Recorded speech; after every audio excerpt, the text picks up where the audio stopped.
مسلمان کے لیے جو اس کے ایام ہوتے ہیں، جو دن ہوتے ہیں، وہ عام دنوں کی طرح یا عام ایام کی طرح نہیں ہوتے، بلکہ ہر عمل کو وہ اس طرح سے کرتا ہے کہ جس طرح سے اس کو کرنے کا اللہ تعالیٰ نے حکم دیا ہے. اور اسی لیے علماء یہ بات ذکر کرتے ہیں کہ ہر بندے کے لیے سب سے افضل عمل اس کا وہ ہوتا ہے جو اس کے لیے اس وقت میں کرنا اللہ تعالیٰ کی طرف سے مطلوب ہو. یعنی مثال کے طور پر ظہر کی نماز کا وقت ہوا ہے، تو اس وقت ظہر کی نماز پڑھنا انسان کے لیے سب سے افضل عمل ہے. کیونکہ اللہ تعالیٰ کی طرف سے مطلوب بھی یہی ہے. اسی طرح اگر کوئی اور عبادت ہے، اس کا وقت ہو چکا ہے، تو اس وقت اس عبادت کو بجا لانا یہ سب سے پہلا اور اولین انسان کا، مسلمان کا مقصد ہونا چاہیے. تو رمضان المبارک سے پہلے اس کی تیاری یہ یقیناً عقل مندی کی نشانی ہے.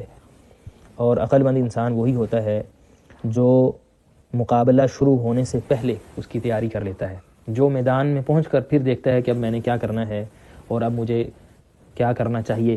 تو یقیناً لوگ اسے بیوقوف کہتے ہیں کہ میدان میں پہنچ کر یہ سوچ رہا ہے کہ میں نے کیا کرنا ہے. اس کو میدان میں آنے سے پہلے، وقت آنے سے پہلے، امتحان کا وقت ہونے سے پہلے تیاری کرنی چاہیے تھی. اب امتحان میں بیٹھ کر، میدان میں بیٹھ کر یہ سوچ رہا ہے کہ مجھے کیا کرنا چاہیے. یہ عقل مندی کی نشانی نہیں.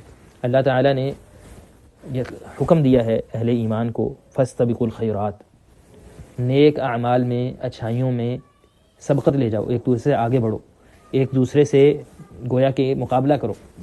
سابقوا الی مغفرۃ من ربکم وجنۃ عرضها کعرض السماء والارض، اللہ تعالیٰ کی مغفرت اور اس جنت کی طرف مسابقہ کرو جس جنت کا جو اس کی وسعتیں ہیں وہ زمین و آسمان کی طرح ہیں.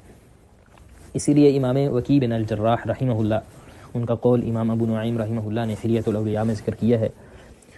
وہ فرمایا کرتے تھے، من لم یأخذ احبۃ الصلاۃ قبل وقتها لم یکن وقرها، جو انسان نماز کا وقت ہونے سے پہلے اس کی تیاری نہیں کرتا، اس بندے نے نماز کی توقیر نہیں کی، نماز کا احترام نہیں کیا، نماز کی عزت نہیں کی. یعنی وقت آنے سے پہلے اگر آپ نے عبادت کے لیے سوچا ہی کچھ نہیں ہے تو گویا کہ آپ کو اس کی کوئی پرواہ نہیں. ایک بندے کے لیے رمضان آتا ہے اور اس نے سوچا ہی نہیں اس نے رمضان میں کیا کرنا ہے، اسے کیا کرنا چاہیے، اور اس کے لیے کوئی اس نے عملی ترتیب نہیں بنائی، تو گویا کہ اسے رمضان کے آنے کی کوئی پرواہ نہیں کہ آتا ہے تو آ جائے، جس طرح دوسرے مہینے آئے ہیں چلے گئے ہیں، یہ بھی آئے گا اور چلا جائے گا. اس کو گویا کہ اس کی کوئی پرواہ نہیں. کیونکہ اگر پرواہ ہوتی تو جس طرح سے کسی مہمان کے آنے سے پہلے، ایسا مہمان جس کی انسان کو پرواہ ہو، جس سے انسان کا دلی تعلق ہو، قلبی لگاؤ ہو، اس کے آنے سے پہلے بندہ تیاری کرتا ہے، اس کو کہاں پر بٹھانا ہے، اس کو کیا کھلانا ہے، اس کے ساتھ کیا باتیں کرنی ہیں، یہ ساری چیزیں پہلے سے انسان سوچ رہا ہوتا ہے، اس کے دماغ میں چل رہی ہوتی.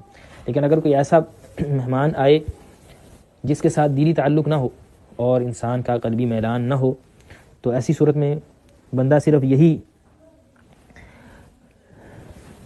کرتا ہے کہ جب آئے گا تو دیکھی جائے گی، جب وہ آ کے بیٹھ جائے گا تو اس وقت دیکھ لیں گے، جو موجود ہوگا اس کو دے دیں گے. یعنی اس طرح انسان لاابالی پن اور لاپرواہی میں کام کرتا ہے اس کے لیے جس کی پرواہ نہیں. لیکن جس کی پرواہ ہوتی ہے اس کے لیے باقاعدہ انسان کوشش کرتا ہے اور پھر باقاعدہ اس کے لیے پلاننگ کرتا ہے، سوچتا ہے.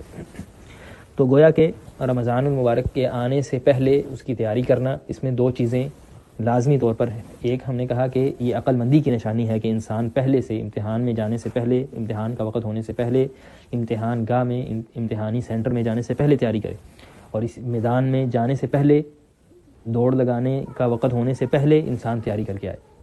یہ عقل مندی کی نشانی. اور بے وقوف وہ ہوتا ہے جو امتحانی سینٹر میں بیٹھ کے سوچ رہا ہوتا ہے کہ میں نے کیا کرنا.